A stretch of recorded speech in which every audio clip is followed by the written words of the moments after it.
Ang harpy eagle ay kayang durugin ang isang buto ng mas madali kaysa sa pagbiyak mo ng itlog. Ang isang martial eagle naman ang naobserbahang kayang patumbahin ang isang ganap na lalaki sa lakas ng pag-atake nito.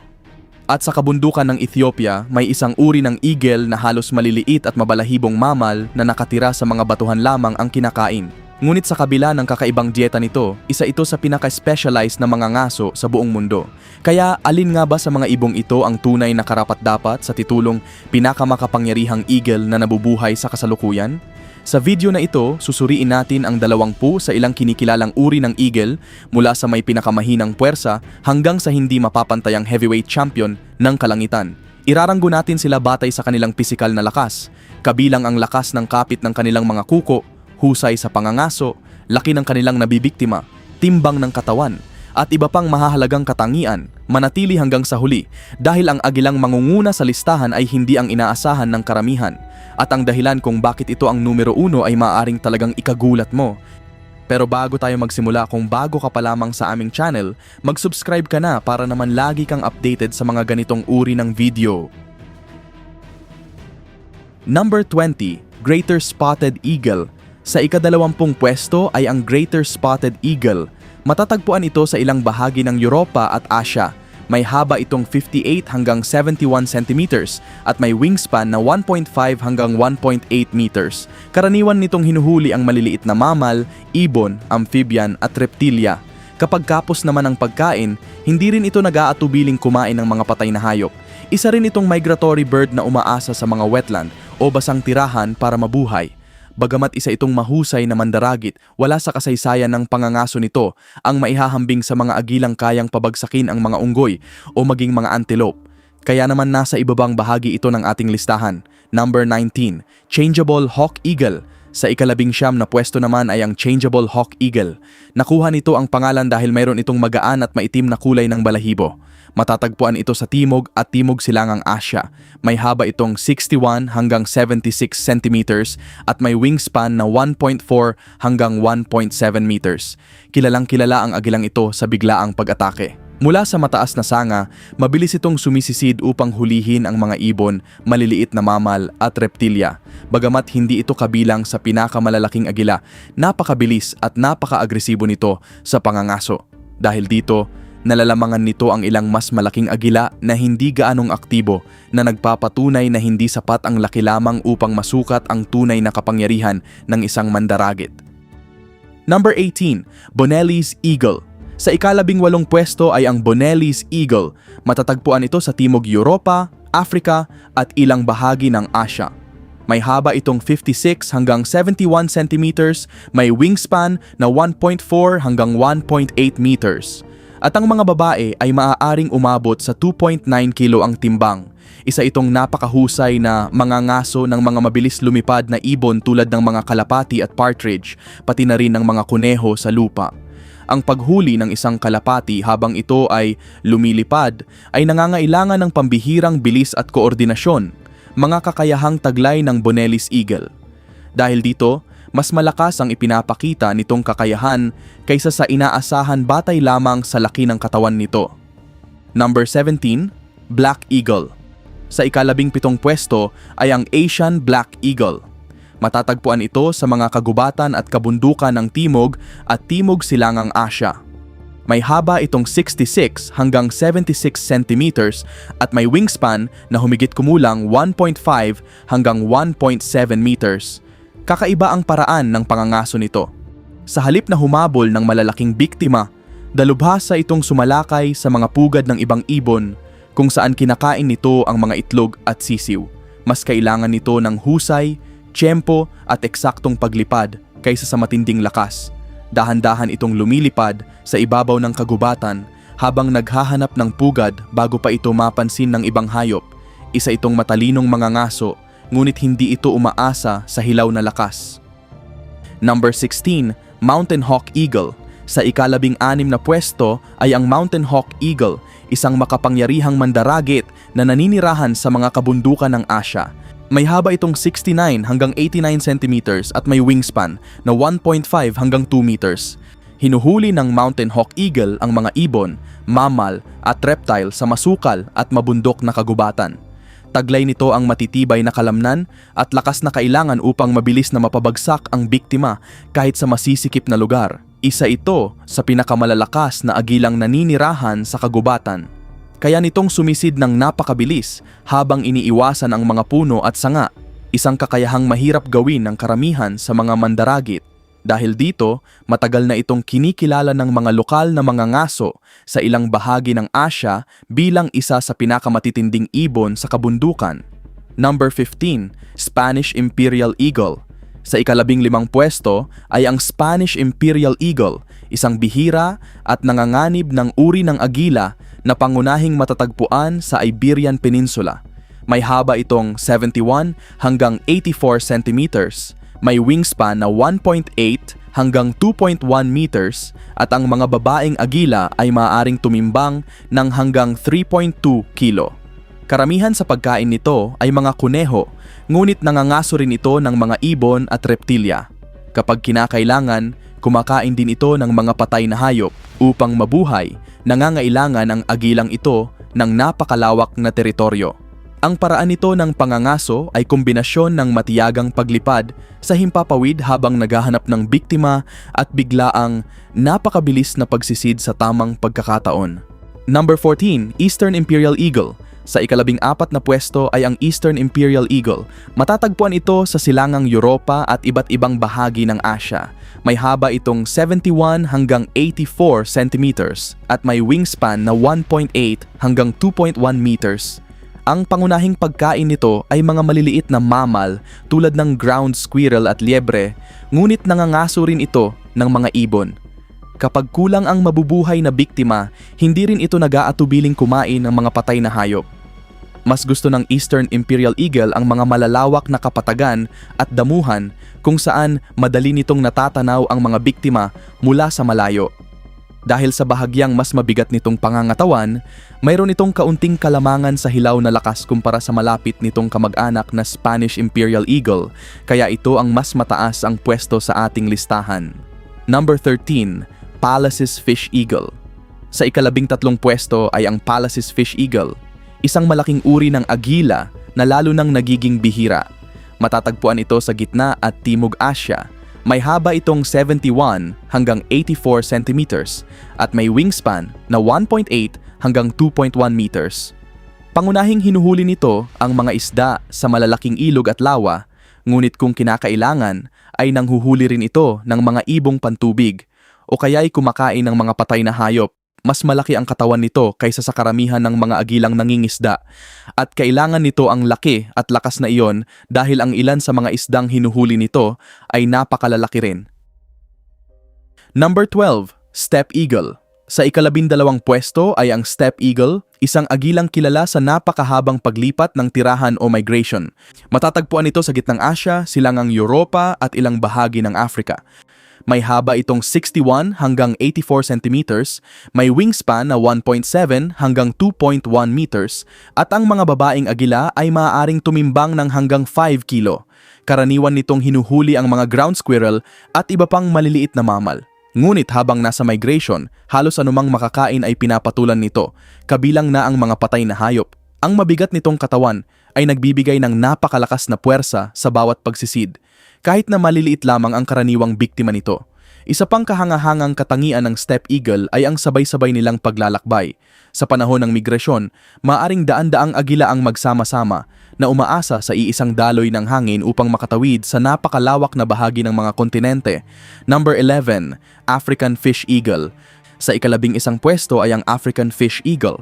Madali itong makilala dahil sa puti nitong ulo at sa kakaiba nitong huni na malamang ay narinig mo na sa napakaraming nature documentaries.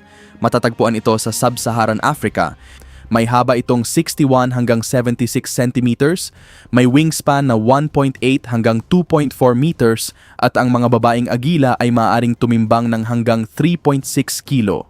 Pangunahing pagkain nito ang mga isda na inaagaw nito mula sa ibabaw ng tubig sa pamamagitan ng mabilis at eksaktong pagsisid. Ngunit sapat din ang lakas nito upang manghuli ng mga ibon at maliliit na mamal kapag may pagkakataon. Isa sa pinakakilalang katangian ng species na ito ay ang pagtawagan ng magkaparehang agila sa magkabilang panig ng ilog. Ang tunog na iyon ay itinuturing ng marami bilang isa sa mga simbolo ng ligaw na kalikasan ng Africa. Number 10. Bald Eagle. Sa ika-10 na pwesto ay ang Bald Eagle, ang pambansang ibon ng Estados Unidos at isa sa mga pinakakilalang mandaragit na ibon sa buong mundo. May haba itong 71 hanggang 102 centimeters, may wingspan na 1.8 hanggang 2.3 meters at ang mga babaeng eagle ay maaaring umabot sa 6.4 kilo ang timbang. Bagamat kilala ito sa pangingisda, madalas din nitong guluhin at agawan ng nahuling pagkain ang ibang mga ibon habang lumilipad. Ang pag-uugaling ito ay tinatawag na kleptoparasitism, isang siyentipikong termino para sa pagnanakaw ng pagkain mula sa ibang hayop. Kapag nangangaso, kaya nitong sumisid sa bilis na 121 hanggang 161 kilometers bawat oras na nagbibigay ng napakalakas na puwersa sa bawat pag-atake. Number 9. Verreaux's Eagle. Sa ika-9 na pwesto ay ang Verreaux's Eagle, na kilala rin bilang Black Eagle. Ang espesyalistang mandaragit na ito ng kabundukan sa Africa ay may habang 76 hanggang 97 centimeters at wingspan na 1.8 hanggang 2.3 meters. Halos buong pagkain nito ay binubuo ng rock hyrax, isang maliit na mamal na siyang sentro ng buong estratehiya nito sa pangangaso. Kaya nitong buhatin ang mga biktimang tumitimbang ng ilang kilo pabalik sa pugad na nasa gilid ng matatarik na bangin. Bagamat tila limitado ang pagtutok nito sa iisang uri ng biktima, ginawa nitong napakahusay ang paraan ng pangangaso. Madalas ding magtulungan ang magkaparehang Verreaux's Eagle. Ang isa ay nagpapalabas sa hyrax mula sa pinagtataguan nito, habang ang isa naman ay mabilis na sumusugod upang tapusin ang pag-atake. Number 8. Wedge-tailed Eagle. Sa ika-8 na pwesto ay ang Wedge-tailed Eagle, ang pinakamalaking ibong mandaragit sa Australia.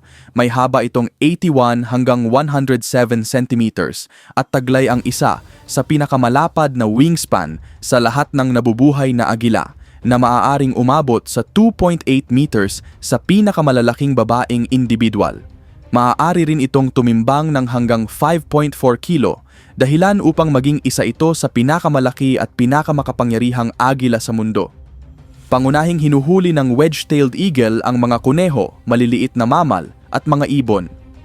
Kapag kinakailangan, kumakain din ito ng mga patay na hayop. Sapat ang lakas nito upang buhatin mula sa lupa ang mga biktimang halos kasinbigat ng sarili nitong katawan. Ang napakalawak nitong wingspan ay dahilan kung bakit isa itong nakakatakot na tanawin habang tahimik na lumulutang sa himpapawid ng malawak na Australian outback. Number 7. Golden Eagle. Sa ika-7 na pwesto ay ang Golden Eagle, at karapat-dapat talaga ito sa mataas na ranggong ito. Matatagpuan ito sa iba't ibang bahagi ng hilagang hemisphere. May haba itong 66 hanggang 102 centimeters, may wingspan na 1.8 hanggang 2.3 meters, at ang mga babaeng agila ay maaaring tumimbang ng hanggang 6.8 kilo. Karaniwan nitong hinuhuli ang mga kuneho, hares, at ground squirrel, ngunit naitala rin itong nakakapatay ng mga fox at maging ng mga batang usa. Kapag sumisisid upang umatake, maaari itong umabot sa bilis na mahigit 241 kilometers bawat oras, dahilan upang maging isa ito sa pinakamabilis na hayop sa mundo habang nasa pagsisid. Ang napakataas na bilis na ito ay nagiging napakalakas na puwersa sa sandali ng pagbangga, sapat upang makadurog ng buto at agad na mapabagsak ang biktima. Number 6. White-tailed Eagle. Sa ika-6 na pwesto ay ang White-tailed Eagle, isang napakalaking sea eagle na matatagpuan sa Europa at ilang bahagi ng Asia. May haba itong 66 hanggang 94 centimeters, may wingspan na 1.8 hanggang 2.4 meters, at ang mga babaeng agila ay maaaring tumimbang ng hanggang 6.8 kilo. Bagamat pangunahing pagkain nito ang mga isda, madalas din itong manghuli ng mga ibon at maliliit na mamal. Kumakain din ito ng mga patay na hayop kapag may pagkakataon. Kilala rin ang white-tailed eagle sa pag-agaw ng pagkain mula sa ibang mga mandaragit. Sa halip na makipaglaban, kadalasan ay sapat na ang napakalaki nitong katawan at nakakatakot na presensya upang umurong ang kalaban, at iwan ang kanilang nahuling pagkain. Dahil sa laki at bigat nito, kabilang ito sa pinakamabigat na uri ng agila sa buong hilagang hemisphere. Sa ilang bahagi ng Europa, tinatawag pa itong flying barn door o lumilipad na pintuan ng kamalig dahil sa napakalapad nitong mga pakpak. At kapag nakita mo itong dahan-dahang lumilipad sa ibabaw ng isang lawa, madaling maintindihan kung bakit ito ang naging palayaw nito. Number 5. Martial Eagle. Sa ikalimang pwesto ay ang Martial Eagle, isa sa pinakamakapangyarihang agila sa buong Africa. May haba itong 76 hanggang 97 centimeters, may wingspan na umaabot sa 2.6 meters at ang mga babaeng agila ay maaaring tumimbang ng hanggang 6.4 kilo. Ang pangalan nitong Martial ay nangangahulugang mandirigma at tunay na naaayon ito sa reputasyon nito. May mga naitalang pangyayari kung saan ang Martial Eagle ay naipatumba ang isang ganap na lalaki dahil sa lakas ng pag-atake nito. Kaya rin nitong pabagsakin ang mga batang antelope at iba pang malalaking mamal na hindi inaasahang mabibiktima ng isang ibon. Nangangaso ito sa malalawak na savanna kung saan kakaunti ang mapagtataguan ng mga biktima. Kapag napili na nito ang target, umaasa ito sa napakabilis na pagsalakay at matinding lakas upang agad itong mapabagsak. Number 4. Crowned Eagle. Sa ika-4 na pwesto ay ang Crowned Eagle, isang napakalakas na mandaragit na naninirahan sa mga kagubatan ng Sub-Saharan Africa. May haba itong 79 hanggang 99 centimeters, may wingspan na 1.5 hanggang 1.8 meters, at ang mga babaeng agila ay maaaring tumimbang ng hanggang 4.5 kilo. Huwag kang palilinlang sa mas maikli nitong wingspan. Itinuturing ito ng maraming eksperto bilang isa sa pinakamalakas na agila sa mundo kung ihahambing sa laki ng katawan nito. Regular nitong hinuhuli ang mga unggoy at maliliit na antelope, mga hayop na maaaring tumimbang ng hanggang 4 na beses kaysa sa sarili nitong timbang. Ginagamit nito ang isang estratehiya kung saan una nitong pinapalo ng napakalakas ang biktima upang malubhang mapinsalaan. Pagkatapos, patuloy nitong sinusundan ng hayop hanggang sa mawalan ito ng kakayahang lumaban o makatakas. Sa pag-aaral ng mga siyentipiko sa mga lumang pugad ng Crowned Eagle sa Africa, natagpuan pa nila ang mga labi ng mga sinaunang ninuno ng tao kasama ng iba pang mga biktima. Isa itong pambihirang tuklas na nagpapakita kung gaano talaga kapanganib at kalakas ang agilang ito. Number 3. Steller's Sea Eagle. At ngayon, narito na tayo sa ikatlong pwesto kung saan matatagpuan ang napakalaking Steller's Sea Eagle, ang pinakamabigat na uri ng agila sa buong mundo. Matatagpuan ito sa mga baybayin ng hilagang silangang Asya. May haba itong 84 hanggang 104 centimeters, may wingspan na umaabot sa 2.4 meters, at ang mga babaeng agila ay maaaring tumimbang ng hanggang 9 na kilo. Taglay nito ang napakalaki at matingkad na yellow-orange na tuka na espesyal na idinisenyo upang punitin ang laman ng malalaking salmon. Napakalakas din nito kaya nitong bunutin mula sa tubig ang mga isdang tumitimbang ng ilang kilo sa isang mabilis na galaw lamang. Dahil sa napakalaki nitong katawan at bigat, may kalamangan ito sa lakas kumpara sa mas maliliit at mas mabilis na mga agila. Kung purong pisikal na lakas ang pag-uusapan, kakaunti lamang ang kayang makipagsabayan dito. Number 2. Philippine Eagle. Sa ikalawang pwesto ay ang Philippine Eagle, isa sa pinakabihira at pinakananganganib na ibong mandaragit sa buong mundo. Matatagpuan lamang ito sa mga kagubatan ng Pilipinas. May haba itong 86 hanggang 102 centimeters. May wingspan na 2 hanggang 2.1 meters. At ang mga babaeng agila ay maaaring tumimbang ng hanggang 8.2 kilo. Kilala ito sa bansag na monkey-eating eagle at hindi ito basta palayaw lamang. Talagang kabilang sa mga pangunahing biktima nito ang mga unggoy, pati na rin ang flying lemur, civet at malalaking ibon. Sa loob ng makakapal na kagubatan, tahimik itong sumusugod at dinadagit ang mga biktima mula mismo sa mga sanga ng puno. Ang napakalakas nitong mga kuko ay kayang tumagos sa balahibo, balat at kalamnan sa isang mahigpit na kapit lamang. Itinuturing din ang Philippine Eagle bilang pinakamalaking nabubuhay na agila batay sa haba ng katawan at kabuuang lawak ng mga pakpak, dahilan upang maging isa sa pinakakahanga-hanga at pinakamakapangyarihang mga ibon sa planeta. Number 1. Harpy Eagle. At narito na tayo sa numero 1, Ang Harpy Eagle ang itinuturing na pinakamakapangyarihang agila sa buong mundo. Matatagpuan ito sa mga makakapal na tropical rainforest ng gitna at timog Amerika. May haba itong 86 hanggang 104 centimeters, may wingspan na 2 hanggang 2.3 meters, at ang pinakamalalaking babaeng Harpy Eagle ay maaaring tumimbang ng hanggang 10 kilo. Ngunit narito ang dahilan kung bakit walang ibang agila ang makakapantay rito. Ang mga kuko nito ay halos kasinlaki ng mga kuko ng isang grizzly bear, at ang lakas ng kapit nito ay sapat upang madurog ang buto sa loob lamang ng ilang sandali. Kaya rin nitong buhatin ang mga biktimang kasintimbang ng sarili nitong katawan, at sa ilang pagkakataon ay mas mabigat pa habang lumilipad pa itaas patungo sa tuktok ng kagubatan. Kabilang sa mga pangunahing biktima nito ang mga unggoy at sloth, mga hayop na hindi basta-bastang nagpapahuli. Ngunit para sa Harpy Eagle, tila napakadali lamang silang pabagsakin gamit ang pambihirang lakas at mahigpit nitong mga kuko. May mga agila sa listahang ito na mas mabilis sumisid. Mayroon ding mas mabigat o may mas malapad na mga pakpak. Ngunit pagdating sa hilaw na lakas, kapit ng mga kuko, at kakayahang dumagit at pabagsakin ang malalaking biktima, wala pang anumang ibong lumilipad sa kasalukuyan ang kayang higitan ang Harpy Eagle. At iyan ang 20 uri ng eagle mula sa pinakamaliit na mga ngaso ng ahas hanggang sa higanteng hari ng kagubatan na kayang dumagit ng isang unggoy mula sa sanga na parang napakadali lamang.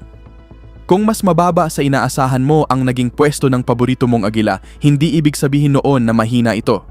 Marami sa mga species na ito ang nabubuhay dahil sa kanilang bilis, tiyaga, katalinuhan o natatanging paraan ng pangangaso, hindi lamang sa pisikal na lakas. Sa huli, ang kapangyarihan ay isa lamang sa maraming sukatan ng tagumpay ng isang mandaragit. Ang bawat agila sa listahang ito ay may sariling kakayahan na nagbigay daan upang mabuhay at magtagumpay sa isang mundong hindi kailanman naging madali para sa mga mababangis na nilalang. Sa iyong palagay, aling agila ang pinakanagulat ka sa ranggong nakuha nito? At may agila bang sa tingin mo ay nararapat pang mapunta sa mas mataas na pwesto? Ibahagi ang iyong opinion sa comments.